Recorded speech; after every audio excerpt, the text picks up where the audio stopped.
ત્યારથી શરૂઆત કરીએ તો લાલુ પ્રસાદ અને નીતિશ કુમાર વચ્ચેની જો વાત કરવામાં આવે તો ફરી એકવાર નીતિશ કુમાર પર લાલુ યાદવ વરસ્યા છે। હું નીતિશ કુમારની સિનિયર છું તેવું લાલુ પ્રસાદનું કહેવું છે। નીતિશ કુમાર બીજેપી આરએસએસના ખોળામાં બેઠા છે તેવું લાલુ પ્રસાદ યાદવે પ્રહાર કર્યો। નીતિશ કુમાર પલટુ રામ છે તેવું પણ લાલુનું કહેવું હતું। ઉલ્લેખનીય છે કે નીતિશ કુમારે લાલુ પ્રસાદ યાદવનો સાથ છોડતા એનડીએ સાથે ફરી એકવાર ગઠબંધન કરી લેતા નીતિશ કુમાર ने लईने તેમના એપ્રોચને લઈને ક્યાંક ને ક્યાંક લાલુ પ્રસાદ યાદવ ખૂબ જ રોષે ભરાયા છે। પત્રકાર પરિષદમાં તેઓ પોતે નીતિશ કુમારથી સિનિયર હોવાનું જણાવ્યું, સાથે જ નીતિશ કુમાર બીજેપી આરએસએસના ખોળામાં બેઠા હોવાની તેમણે વાત કરી છે।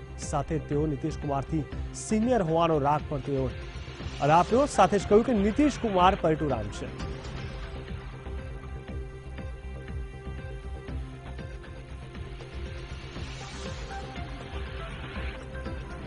તો તેજસ્વીની લોકપ્રિયતાથી તેઓ ડરી ગયા હતા તેવું લાલુ પ્રસાદ યાદવનું કહેવું છે। તેમ કહેતા લાલુ પ્રસાદ યાદવ નીતિશ કુમાર પર પ્રહાર કરી રહ્યા છે।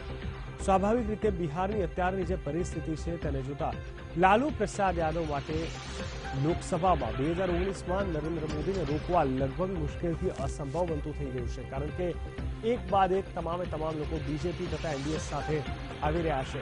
આ તમામની વચ્ચે જોવાનું એ છે કે હવે નીતિશ કુમાર શું કોઈ પ્રતિક્રિયા આપે છે કે શું।